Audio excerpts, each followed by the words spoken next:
Sometimes it can be peaceful.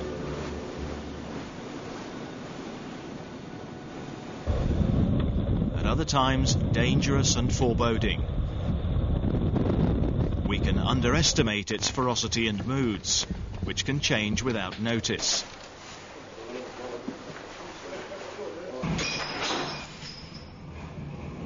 Being prepared for the unimaginable can increase the chances of survival if things go wrong.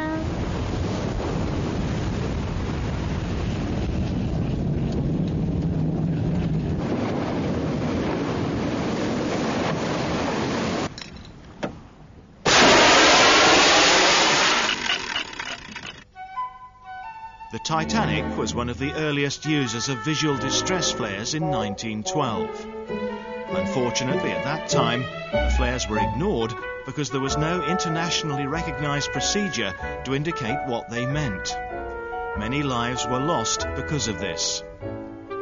To make sure this type of tragedy wouldn't happen again, an international convention for the safety of life at sea, better known as SOLAS, was established. This convention governs marine safety equipment and procedures around the world, and is still in force today under the guidance of the International Maritime Organization. The IMO signatories now exceed 130 countries, with 95% of the world's fleet adhering to the stringent standards laid down and approved worldwide. Thank you very much. Trust and confidence that you have shown me and giving me the privilege. In the United Kingdom, the Royal National Lifeboat Institution launches a lifeboat on average 17 times every single day of the year.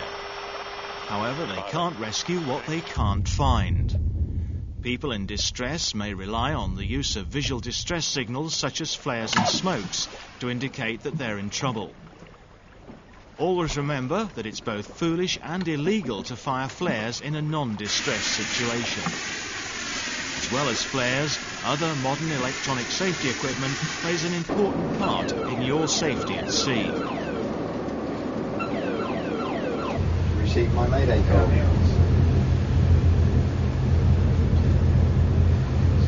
As more and more people carry mobile phones, the RNLI and Coast Guard have released advice to anyone considering taking to the water with only a mobile phone to summon help. These cannot be relied upon when setting out to sea. Often a signal will not be available for clear communication, and it's impossible for the RNLI to pinpoint a stricken vessel from a mobile phone conversation.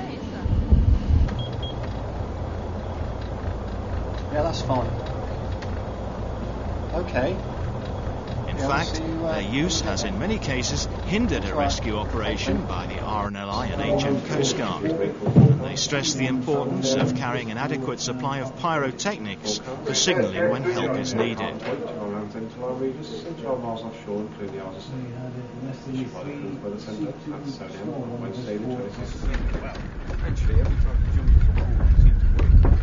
Apart from making the usual checks to the boat, when you go sailing, make sure you all have life jackets.